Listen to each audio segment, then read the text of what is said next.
আসসালামু আলাইকুম। আশা করি আপনারা সবাই ভালো আছেন। স্বাগতম made review BD YouTube channel এবং ফেসবুক পেজে। আজকের ভিডিওতে আমি কথা বলবো পুরুষদের জন্য খুব গুরুত্বপূর্ণ একটি ওষুধ নিয়ে, আর সেটি হলো ভ্যালেন্টি ট্যাবলেট বা ভার্ডেনাফিল 10 mg, যা তৈরি করেছে বাংলাদেশের জনপ্রিয় pharmaceuticals company escape pharmaceuticals limited. এই ভিডিওতে আপনি জানতে পারবেন ভ্যালেন্টি ট্যাবলেট আসলে কি কাজ করে, কোন রোগে এটি ব্যবহার হয়, সঠিক ডোজ কত, এর পার্শ্ব প্রতিক্রিয়া কী কী হতে পারে, আর কারা এই ওষুধ খাবেন না। তাহলে চলুন শুরু করা যাক। ভিডিও শেষ পর্যন্ত সাথে থাকবেন, কারণ শেষে থাকছে খুব গুরুত্বপূর্ণ কিছু সতর্কবার্তা, যা আপনার জন্য জীবন বাঁচানো তথ্যও হতে পারে। তাহলে চলুন শুরু করা যাক আজকের রিভিউ। তার আগে আপনারা যদি আমার চ্যানেল ও ফেসবুক পেজে নতুন হয়ে থাকেন, তাহলে অবশ্যই সাবস্ক্রাইব ও ফলো করতে ভুলবেন না, এবং আমার ভিডিও যদি আপনাদের ভালো লাগে এবং উপকারী মনে করেন, অবশ্যই লাইক, কমেন্টস এবং শেয়ার করবেন। চলুন জেনে নেই ওষুধের পরিচিতি। ওষুধের নাম ভ্যালেন্টি ট্যাবলেট। প্রধান উপাদান ভার্ডেনাফিল 10 mg। প্রস্তুতকারক প্রতিষ্ঠান এসকেপ ফার্মাসিউটিক্যালস লিমিটেড। মূল্য প্রতি ট্যাবলেট মাত্র 35 টাকা, আর 4 পিসের এক স্ট্রিপের দাম 140 টাকা। ব্যবহার বা ইন্ডিকেশন। ভ্যালেন্টি মূলত ব্যবহার হয় ইরেকটাইল ডিসফাংশন বা ইডি, অর্থাৎ পুরুষদের যৌন দুর্বল্য বা যৌন মিলনের সময় শক্তি ধরে রাখতে অক্ষমতায়। ভ্যালেন্টি কিভাবে কাজ করে চলুন জেনে নেই। যৌন উত্তেজনার সময় পুরুষাঙ্গে একটি বিশেষ রাসায়নিক নাইট্রিক অক্সাইড নিঃসৃত হয়। এটি সিজিএমপি নামের কেমিক্যাল তৈরি করে, যা পেনিসের রক্তনালী শিথিল করে এবং রক্ত চলাচল বাড়ায়। এর ফলে পুরুষাঙ্গ শক্ত হয় এবং যৌন মিলনের উপযোগী হয়। কিন্তু যাদের ইরেকটাইল ডিসফাংশন আছে, তাদের শরীরে সিজিএমপি দ্রুত ভেঙে যায়। ভ্যালেন্টি বা ভার্ডেনাফিল এই ভাঙার প্রক্রিয়া বন্ধ করে, ফলে অধিক সময় রক্তপ্রবাহ বজায় থাকে এবং লিঙ্গ অধিক সময় শক্ত হয় এবং দাঁড়িয়ে থাকে। এবার চলুন জেনে নেই ডোজ ও ব্যবহার বিধি সম্পর্কে। প্রস্তাবিত ডোজ: শুরুতে 10 mg বা 1 ট্যাবলেট খেতে হবে যৌন মিলনের প্রায় 1 ঘন্টা আগে।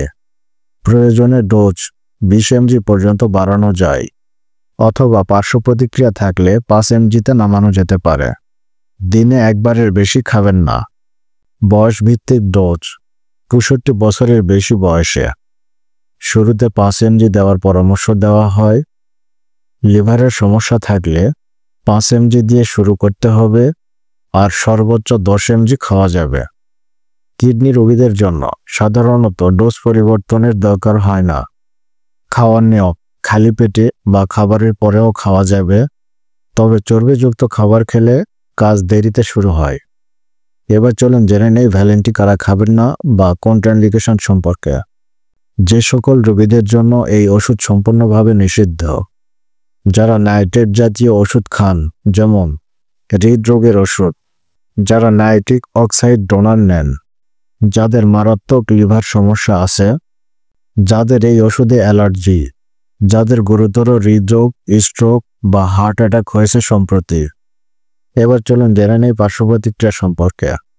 সাধারণ পার্শ্ব প্রতিক্রিয়া: মাথা ব্যথা, মুখ লাল হয়ে যাওয়া, নাক বন্ধ বা নাক দিয়ে পানি পড়া, অম্বল বা হজমের সমস্যা, মাথা ঘোরা, পিঠে ব্যথা। গুরুতর পার্শ্ব প্রতিক্রিয়া: 4 ঘন্টার বেশি সময় লিঙ্গ শক্ত বা দাঁড়িয়ে থাকা, চোখে ঝাপসা দেখা, হঠাৎ শ্রবণ শক্তি কমে যাওয়া, বুকে ব্যথা বা হার্টবিট বেড়ে যাওয়া। এসব হলে সঙ্গে সঙ্গে ডাক্তারের কাছে যেতে হবে। এবার চলুন জেনে নেই ভ্যালেন্টি ট্যাবলেট ব্যবহারের সতর্কতা সম্পর্কে। যৌন কার্যকলাপে হার্টের উপর চাপ পড়ে, তাই যাদের হৃদরোগ আছে তারা ওষুধ খাওয়ার আগে অবশ্যই ডাক্তারের পরামর্শ নেবেন। মদ্যপান করলে ভ্যালেন্টি এর কার্যকারিতা কমে যেতে পারে। অন্য রক্তচাপ কমানোর ওষুধ খেলে সতর্ক হতে হবে। ডায়াবেটিস, উচ্চ রক্তচাপ বা দীর্ঘমেয়াদী রোগীদের ক্ষেত্রে ডোজ ঠিক রাখতে হবে। এবার চলুন জেনে নেই ওভারডোজ সম্পর্কে। একসাথে অতিরিক্ত খেলে দৃষ্টি সমস্যা, পিঠে ব্যথা, মাথা ঘোরা হতে পারে। 120 mg পর্যন্ত ডোজে মানুষ মারাত্মক সমস্যায় পড়তে পারে। তাই ওভারডোজ হলে দেরি না করে হাসপাতালে যেতে হবে। বন্ধুরা, এই ছিল আজকের ভিডিওতে ভ্যালেন্টি ট্যাবলেট বা ভার্ডেনাফিল 10 mg সম্পর্কে বিস্তারিত আলোচনা।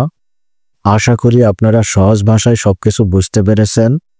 আবারও মনে করিয়ে দিচ্ছি, এটি কোনো সাধারণ সাপ্লিমেন্ট নয়, বরং প্রেসক্রিপশন ওষুধ। তাই ডাক্তারের পরামর্শ ছাড়া খাবেন না। ভিডিওটি যদি ভালো লেগে থাকে তাহলে অবশ্যই লাইক দিন, কমেন্ট করুন আর বন্ধুদের সাথে শেয়ার করুন। আর হ্যাঁ, আমাদের চ্যানেল সাবস্ক্রাইব করে পাশে থাকবেন। সবাই ভালো থাকবেন, সুস্থ থাকবেন। দেখা হবে পরের কোনো ওষুধ রিভিউ ভিডিও নিয়ে। আল্লাহ হাফেজ।